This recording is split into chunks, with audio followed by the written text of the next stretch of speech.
యేసు ప్రభు వారు ఉపమానాలు ఎందుకు బోధించాడు?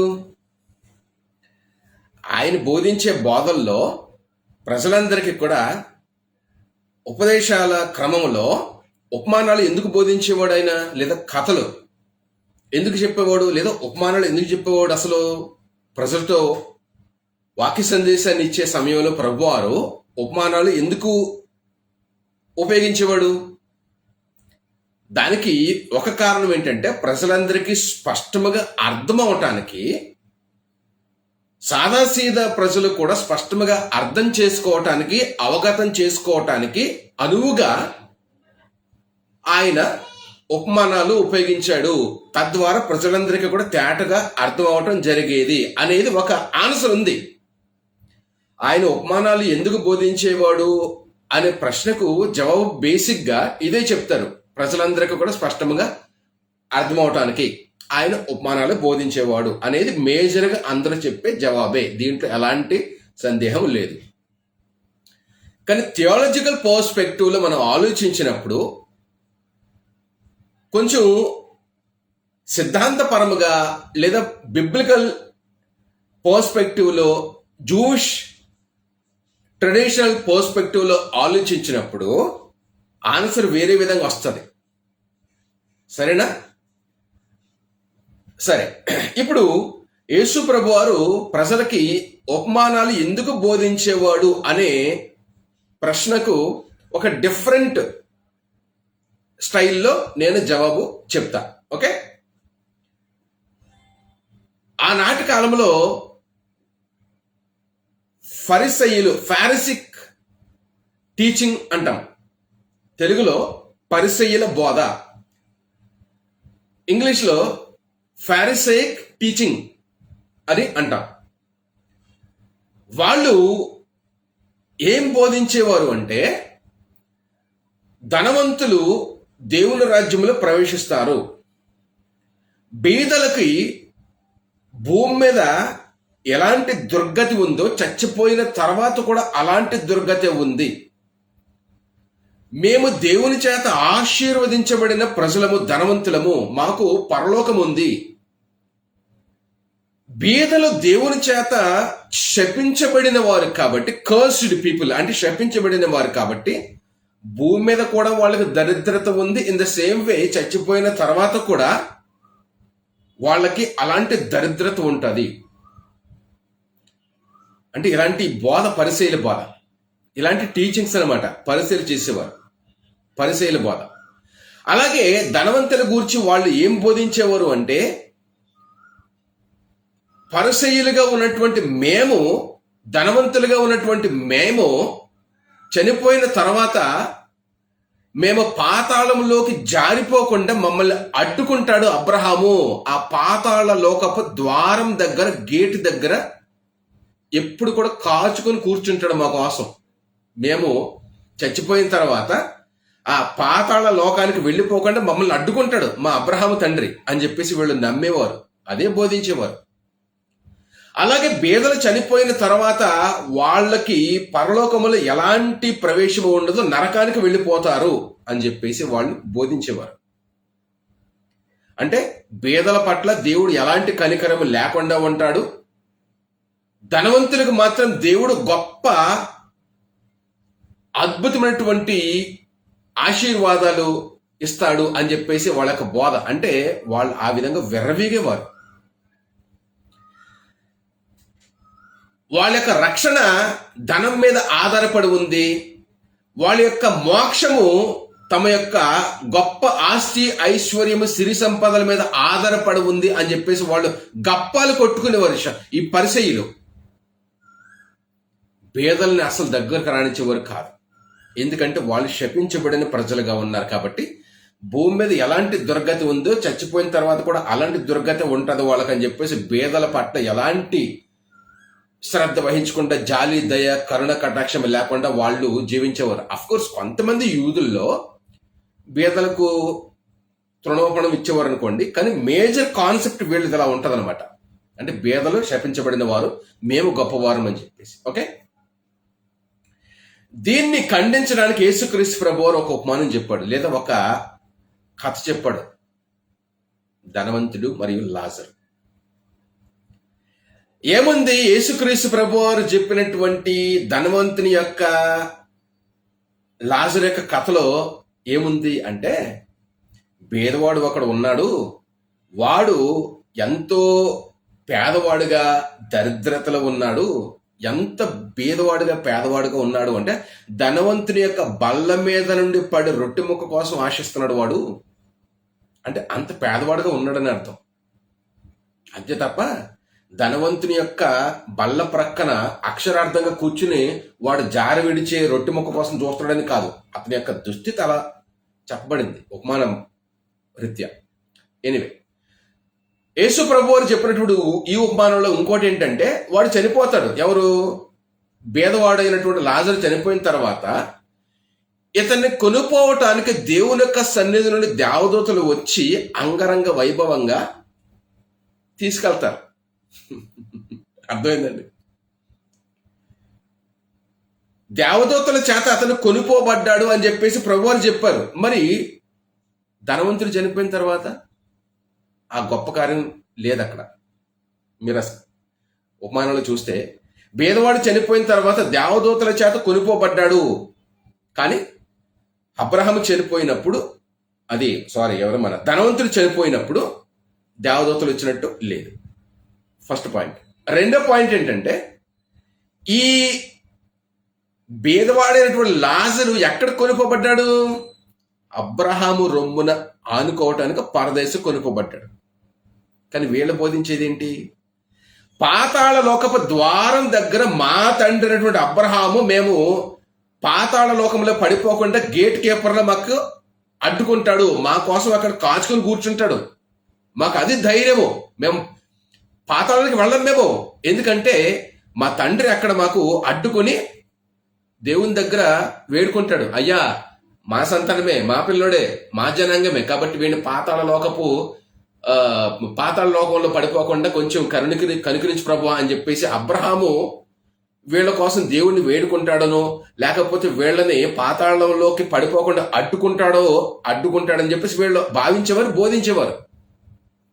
దానికి పూర్తి భిన్నంగా ప్రభువారు ఏమన్నారు అంటే, ఈ లాజరేమో అబ్రహాము రొమ్మున ఆనుకోవడానికి కొనుక్కోబడ్డాడు, అతను పరదేశంలో ఉన్నాడు. ఎవరు? అబ్రహాము. పాతాళం దగ్గర లేడు, గేట్ కీపర్లా లేడు. అంటే వీళ్ళు భావిస్తున్నటువంటి భావన, వీరి యొక్క బోధను యేసుప్రభువారు ఉపమానాల ద్వారా ఖండిస్తున్నాడు. వాళ్ళు అలా బోధిస్తున్నారు, అది తప్పు, ఇది కరెక్ట్, నేను బోధించేది అని చెప్పేసి ఉపమానాల ద్వారా వాళ్ళ యొక్క బోధను ఖండించాడు.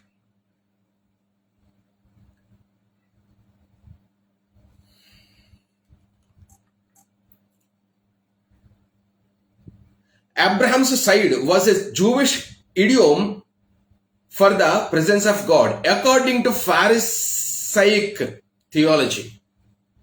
ఇది పాయింట్ ఇక్కడ. అకార్డింగ్ టు ఫారిసైక్ థియాలజీ అంటే పరిసయ్యుల యొక్క బోధ ప్రకారం అని అర్థం. అంటే వాళ్ళు కూడా ఒక థియాలజీ ఉందన్నమాట.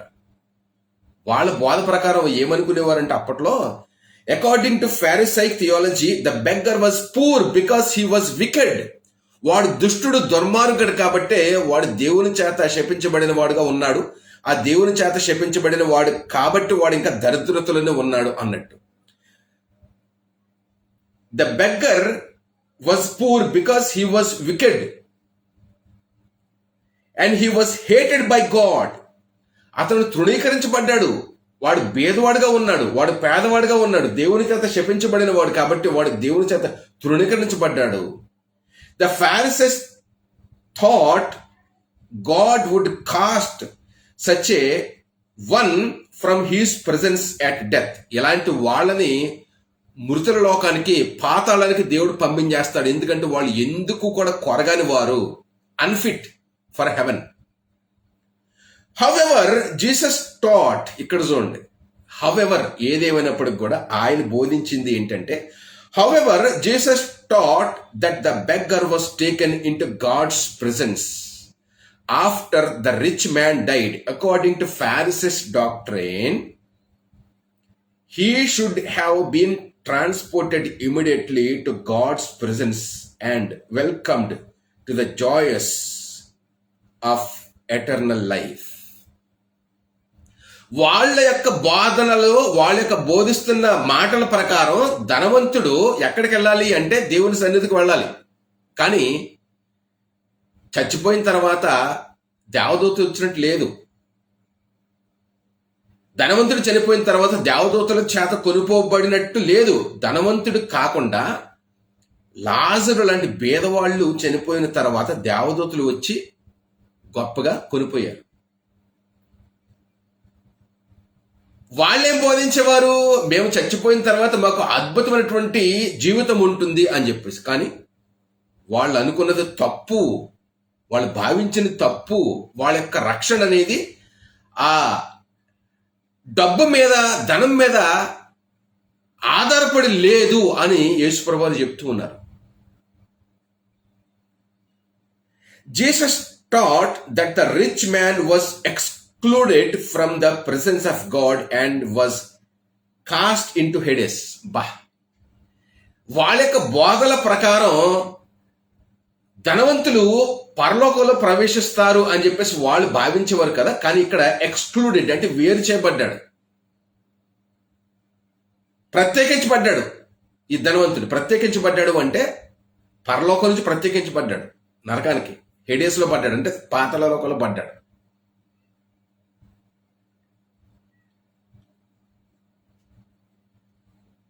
The one who had despised the beggar and prided himself that he was not like the beggar, now envied the beggar, for he could see the joys into which the beggar had been brought.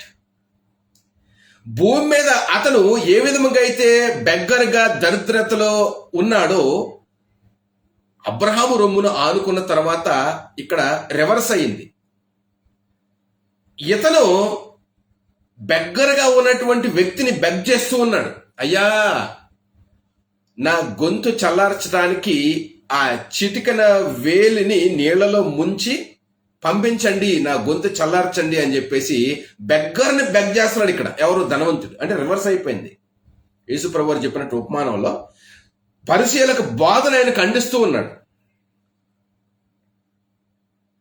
According to rabbinical teaching. Rabbinical teaching అంటే ఇదే, పరిసయ్యుల బోధ. అంటే సమాజంలో మేము గొప్పవారము, ధర్మశాస్త్రం మా సొత్తు, దేవుడు చెప్పిన మాటలు మేము చెబుతున్నాము అని చెప్పేసి వెర్రవెగుతూ సొంత వ్యాఖ్యానాలు, సొంత మాటలు చెప్పి మసిపూసి మారుడికాయ చేసి బోధించేవారు ఈ యొక్క పరిసయ్యులు. వాటినే రబ్బీనికల్ టీచింగ్ అంటే. రబ్బీలు అంటే వాళ్లే, బోధించేవాళ్ళు, బోధకులు. According to rabbinical teaching, the Pharisees believed that the father Abraham sat at the gate of Hades and would not let one of his sons pass through. చూస్తారా? మేము పరిసయ్యులము, మాకు అబ్రహాము తండ్రి కాబట్టి మేము పాతాళ లోకానికి వెళ్ళిపోకుండా, జారిపోకుండా ఆ గేటు దగ్గర కూర్చుని ఉంటాడు, మా కోసం కాచుకుని కూర్చుంటాడు. మేము దాంట్లోకి వెళ్ళిపోకుండా మాకేం భయం లేదు, మాకు పరలోకం ఉంటుంది అని చెప్పేసి వాళ్ళు భావించేవారు. కానీ దీనికి రివర్స్గా యేసుప్రభువు ఏం చెప్తున్నారు అంటే, అబ్రహాము పరిసయ్యుల బోధలు చెబుతున్నట్టు, పరిసయ్యుల బోధానుసారముగా ఆయన ఈ పాతాళ లోకపు ద్వారం దగ్గర లేడు, ఆయన పరదేశంలో ఉన్నాడు. ప్రభుకి స్తోత్రం కలిగాడు. ఎవరు? అబ్రహాం. చూసారా? అంటే యేసుక్రీస్తు ప్రభువారు చెప్పిన ఉపమానాలు కానీ, ఆయన మాట్లాడినటువంటి కథలు కానీ, ఉదాహరణలు కానీ కేవలం ప్రజలకి అర్థవంతముగా ఉపయోగపడటానికి మాత్రమే కాకుండా, ఆనాటి కాలంలో పరిసయ్యుల యొక్క దుర్బోధను ఖండించడానికి ఆయన ఇలాంటి విషయాలు, ఉపమానాలు బోధించాడు. ఇది చాలా important point.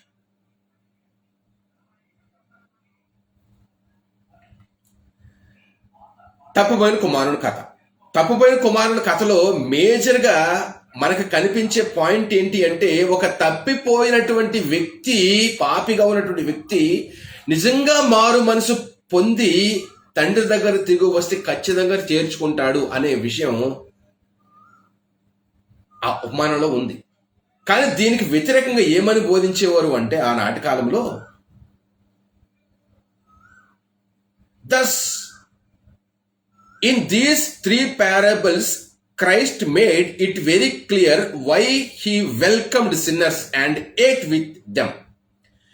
He demonstrated the compassion of God for sinners, contrary to the thinking of the Pharisees. ఇది contrary to the thinking of Pharisees.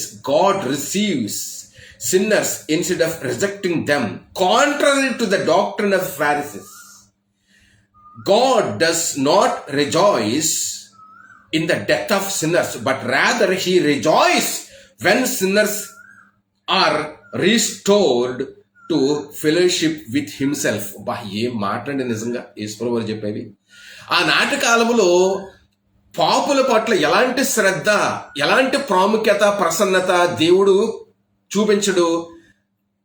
ఏ విధముగాను కూడా హక్కును చేర్చుకునేవాడు కాదు దేవుడు సిన్నర్స్ని, పాపులు. ఎందుకంటే సిన్నర్సే, పాపులే.